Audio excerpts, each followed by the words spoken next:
ಶ್ರೀ ಗುರುಭ್ಯೋ ನಮಃ. ಶ್ರೀಮನ್ಮಹಾಗಣಾಧಿಪತಯೇ ನಮಃ.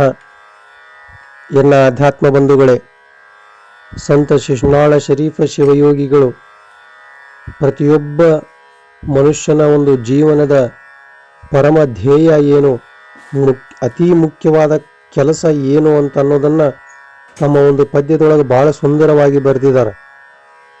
ಹೊತ್ತು ಗಳೆಯದಿರಲು ಮನವೇ ಗೊತ್ತು ಇಲ್ಲದೆ ನೀನು ಬರಿದೆ.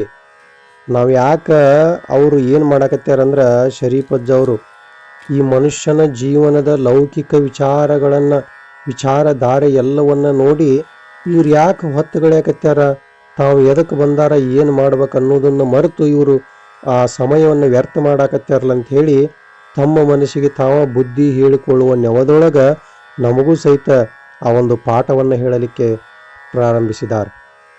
ಹೊತ್ತು ಗಳೆಯದಿರಲು ಮನವೇ ಗೊತ್ತು ಇಲ್ಲದೆ ನೀನು ಬರಿದು, ಚಿತ್ತ ಚಂಚಲನಾಗಿ ಚರಿಸಾಡುತ್ತ ನಾನಾ ವಿಷಯಗಳ ಹೊತ್ತು ಶ್ರಮದೊಳು ಆ ಶ್ರಮವನ್ನು ಪಡಬೇಡ ಅಂಥೇಳಿ.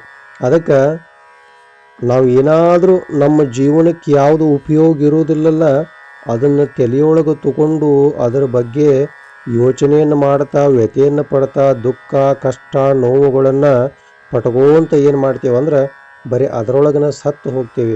ಅದು ನಮಗೆ ಅದರಿಂದ ಏನು ಉಪಯೋಗ ಇರುವುದಿಲ್ಲ, ಅದು ನಮಗೆ ಸಂಬಂಧಪಟ್ಟಿದ್ದೂ ಸಹಿತ ಇರುವುದಿಲ್ಲ.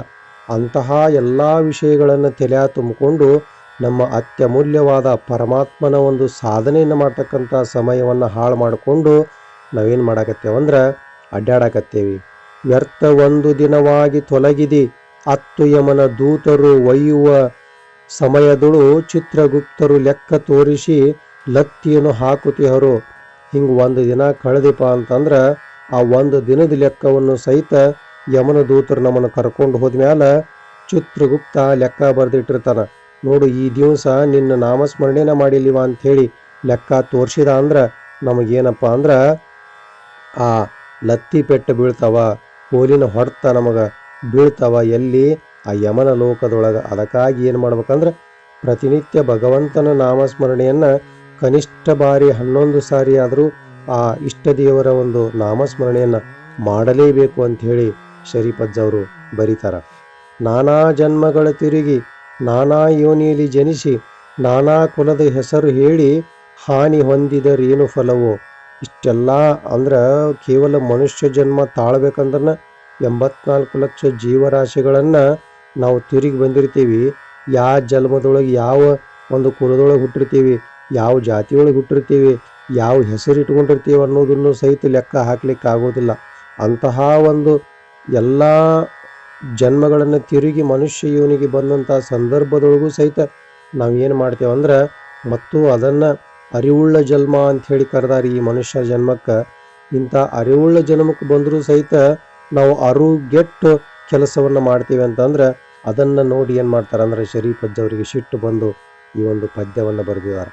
ಅದಕ್ಕಾಗಿ ಎಲ್ಲ ಹೆಸರು ಕೀರ್ತಿ ಕುಲ ಜಾತಿ ಎಲ್ಲ ಅಳೆದರೂ ಸಹಿತ ನಾವು ಮಾಡಿದ ಕೆಲಸ, ನಾವು ಮಾಡಿದ ಜಪ ತಪ ಸಾಧನೆ, ಆ ಗುರುವಿನ ಪಾದಸೇವೆ ಇವು ಮಾತ್ರ ನಮ್ಮ ಜೊತೆ ಬರ್ತಾವೆ ಹೊರತು ಉಳಿದಂಥ ಭೌತಿಕವಾದಂಥ ಸಂಪತ್ತು ಸುಖ ಭೋಗಗಳು ಯಾವೂ ಸಹಿತ ನಮ್ಮ ಜೊತೆಗೆ ಬರುವುದಿಲ್ಲ.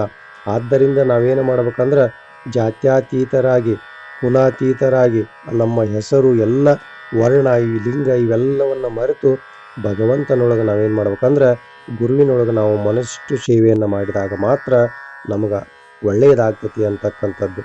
ಕೊಡವಿಯಲ್ಲಿ ಸುಖ ಸೌಭಾಗ್ಯ ಮಡುವಿನಲ್ಲಿ ಮುಳುಗಿ ತೇಲಿ ಒಡೆಯ ಶಿಶುನಾಳ ದೀಶನಡಿಯ ಬಿಡದೆ ಧ್ಯಾನ ಮಾಡುತ್ತಿರ್ದೆ.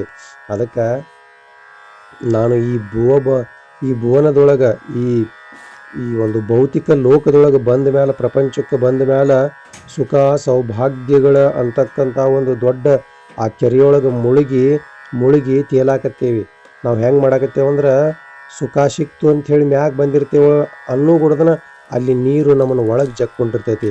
ಹಂಗೆ ನಮ್ಮ ಬದುಕು ಹೆಂಗಾಗೈತೆ ಅಂದ್ರೆ ಮುಳುಗಿ ತೇಲುವಂಥ ಒಂದು ಸುಖದೊಳಗೆ ನೀವೆಲ್ಲರೂ ಬಿದ್ದು ಸಾಯಾಕತ್ತೀವಿ. ಆದ್ದರಿಂದ ಇಂಥ ಸುಖ ಕ್ಷಣಿಕವಾದ ಸುಖ, ಶಾಶ್ವತವಾದ ಸುಖ ಅಂತಂದ್ರೆ ಯಾವುದು ಅಂದ್ರೆ ನಮ್ಮನ್ನು ಸದಾವಕಾಲ ಆನಂದದೊಳಗೆ ಬ್ರಹ್ಮಾನಂದದೊಳಗೆ ತೇಲಿಸುವಂಥ ಸುಖನ ಈ ಜಗತ್ತಿನೊಳಗೆ ನಿಜವಾದ ಸುಖ. ಆ ಸುಖ ಎಲ್ಲಿ ಸಿಗತೈತಿ ನಮಗಂತಂದ್ರೆ ಸಂತರ ಶರಣರ ಮಹಾತ್ಮರ ಗುರುವಿನ ಪಾದದ ಸೇವೆಯೊಳಗೆ ಸಿಗುತ್ತೈತಿ ಹೊರತು ಮತ್ತು ಎಲ್ಲೆಲ್ಲಿಯೂ ಸಿಗುವುದಿಲ್ಲ ಅಂತಕ್ಕಂಥ ತ್ರಿಕಾಲ ಸತ್ಯದ ನುಡಿಗಳನ್ನು ಸಂತ ಶಿಶುನಾಳ ಶರೀಫ ಶಿವಯೋಗಿಗಳು ತಮ್ಮ ಪದ್ಯದೊಳಗೆ ಬಹಳ ಸುಂದರವಾಗಿ ಬರೆದಿದ್ದಾರೆ. ಅದಕ್ಕೆ ಕೊನೆಗೆ 2 ಸಾಲು ಬರೆದ್ರು. ಒಡೆಯ ಶಿಶುನಾಳ ದೀಶನಡಿಯ ಬಿಡದೆ ಧ್ಯಾನವ ಮಾಡುತ್ತಿರ್ದೆ ಅಂಥೇಳಿ. ನಾನಾ ಧ್ಯಾನ ಮಾಡಾಕತ್ತೇನಂದ ಮೇಲೆ ನೀವು ನನ್ನಂಗೆ ಮಾಡ್ರಿ ಅಂತಕ್ಕಂಥದ್ದನ್ನು ಆ ನೀತಿ ಪಾಠವನ್ನು, ಲೋಕದ ಪಾಠವನ್ನು ನಮಗೆ ಸಂತ ಶಿಶುನಾಳ ಶರೀಫ ಶಿವಯೋಗಿಗಳು ಈ ಒಂದು ಪದ್ಯದ ಮುಖಾಂತರ ಬರೆದಿದ್ದಾರೆ. ಅದಕ್ಕೆ ಕಳೆದ ಹೊತ್ತು ಒಡೆದ ಮುತ್ತು ಮತ್ತೆ ಬಾರದಯ್ಯ ಅಂತಕ್ಕಂಥ ಆ ಒಂದು ವಚನದ ರೀತಿಯೊಳಗೆ ಅಳಿದ ಪ್ರಾಣ ಕಳೆದ ಮಾನ ಮತ್ತೆ ಬಾರದಯ್ಯ ಅನ್ನುವಂಥ ರೀತಿಯೊಳಗೆ ನಾವೇನು ಮಾಡ್ಬೇಕಪ್ಪ ಅಂದ್ರೆ ಜೀವನದೊಳಗೆ ಒಮ್ಮೆ ಸಮಯ ಹೋತು ಅಂದ್ರೆ ಮರಳಿ ಬಾರದು. ಆದ್ದರಿಂದ ನಾವು ಸಮಯದ ಸದುಪಯೋಗವನ್ನು ಪಡಿಸಿಕೊಂಡು ಜೀವನದ ಸಾರ್ಥಕತೆಯನ್ನು ಪಡೆಯತಕ್ಕಂಥ ಮೋಕ್ಷದ ಮಾರ್ಗದೊಳಗೆ ನೀವೆಲ್ಲರೂ ನಡೆಯೋಣ ಅಂತಕ್ಕಂಥ ಮಾತನ್ನು ಹೇಳ್ತಾ ಈ ನುಡಿಗಳನ್ನು ಗುರುವಿನ ಪಾದಕ್ಕೆ ಸಮರ್ಪಣೆ ಮಾಡ್ತಾ ಇದ್ದೀನಿ.